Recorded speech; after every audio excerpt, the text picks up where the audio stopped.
If you're watching this, there's a good chance that you're going to quit singing at some point, even if you're smart, talented, and driven. Why is quitting singing so common, and what can you do to avoid it? Let's go. Anyone that tries to tell you that learning how to sing is a quick and easy process is lying to you or trying to sell something. It's incredibly rewarding to see your pitch, tone, vocal control, and your vocal range improve and increase over time. But many singers quit anyway. As a vocal coach that's taught over 1,000 students over the last 10 years, I've seen tons and tons of singers quit. Here are the main reasons why so you can avoid them. Results are not immediate. Unfortunately, learning how to sing takes time. A lot of things in this world, as soon as you try them and get a little bit of coaching, you just can't believe how much better they get. I was never a golfer. I never learned how to play golf, but one time my family went to a Topgolf and we were all swinging. I could barely even hit the ball out of the box that we were in. But my stepbrother came up to me and he was like, "Hey man, why don't you just look where you want the ball to go?" That little piece of advice dramatically increased my ability to hit the ball. You see breakthroughs happen like this in voice lessons all the time, but the singer isn't actually always aware of that. It's kind of this cruel twist of fate that we're not actually able to hear ourselves the same way that people on the outside are able to hear ourselves. And as a vocal coach, I may have some perspective and say, "Oh my gosh, it's unbelievable. Like, you came in, you weren't singing with any chest voice. Boom, now you're singing with chest voice." And they just look at me like, "Okay." And I'm like, "No, this is a huge deal. Oh my God, you're singing in chest voice now." And they're like, "Okay, cool." With singing, it's a long game. And oftentimes the results are not immediately apparent to everyone involved. I was teaching this one really great singer, and he'd been singing for a long time, but he still had this big vocal break in his voice. And he was like, "Man, if I could just overcome that vocal break, that would be absolutely amazing." And so we actually had lessons for a little while. But this student actually had a ton of life success in another area, especially in technology. And because he was such an expert programmer, and he was always coming up with new ideas for like new plugins and stuff that he could create for browsers and different apps and stuff like that, he actually decided to stop singing and focus completely on that. And the honest truth is, you may actually over time, after having some lessons or doing some vocal training online,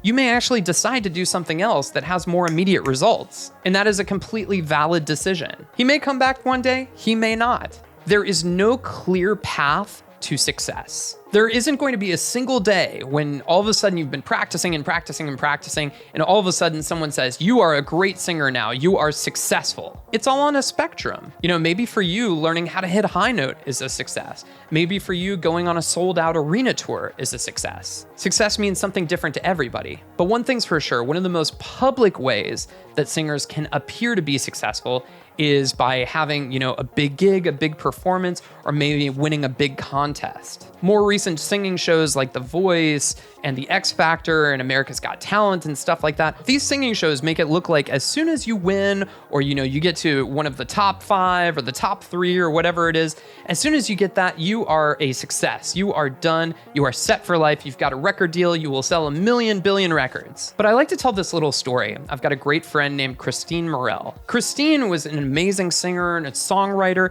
and she actually did incredibly well on the show The X Factor. Now, she talks about this very publicly, and she was talking about how she was placing in some of the final rounds. They didn't mention anything about my business. They just actually changed my interview and said, Oh. Yeah, so they actually changed my words around. That's why I tell everybody it's so different.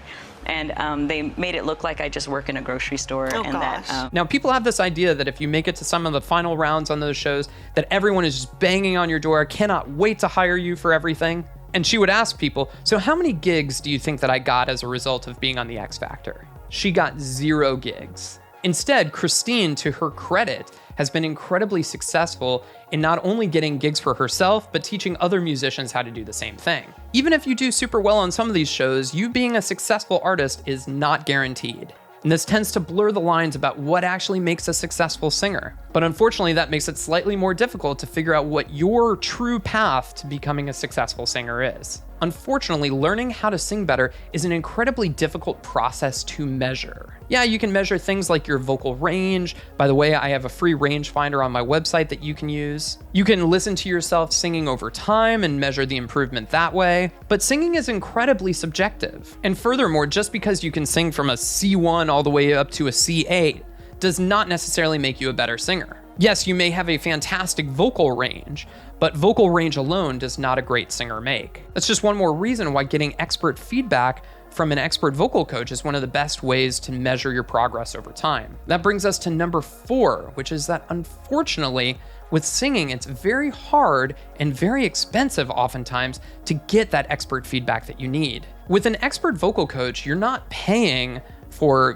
just the warm-ups that they give you. You're actually paying for all their years of expertise and experience working with tons of different singers. I had this fantastic singer a couple of months ago, and when his voice changed when he was a young man, he went from being able to hit incredibly high notes and being able to sing all throughout his range flawlessly to having a big old break in the middle of his voice. And he had taken a bunch of lessons with a ton of different teachers, and he had never found a teacher that would help him be able to bridge that gap. So in total desperation, he found my channel, he signed up for some lessons, and he could not believe at how much better he was able to sing through his break. So this guy had this big vocal break, like a mom, mom, mom, mom, mom, mom, mom, mom, mom, mom, and he had no idea how to get over that. And so I knew that all he needed was a little bit of support for his voice. So I gave him an octave repeat, ba, ba, ba, like bad, like ba, ba, ba, ba, ba, ba, ba, ba, ba, ba. And as soon as he got that, I knew that he'd be able to apply that feeling to the rest of his singing, like ma ma ma ma ma ma ma ma ma ma. But unfortunately, it came down to dollars and cents for him, where he was talking about, okay, so if I study with you for 3 months,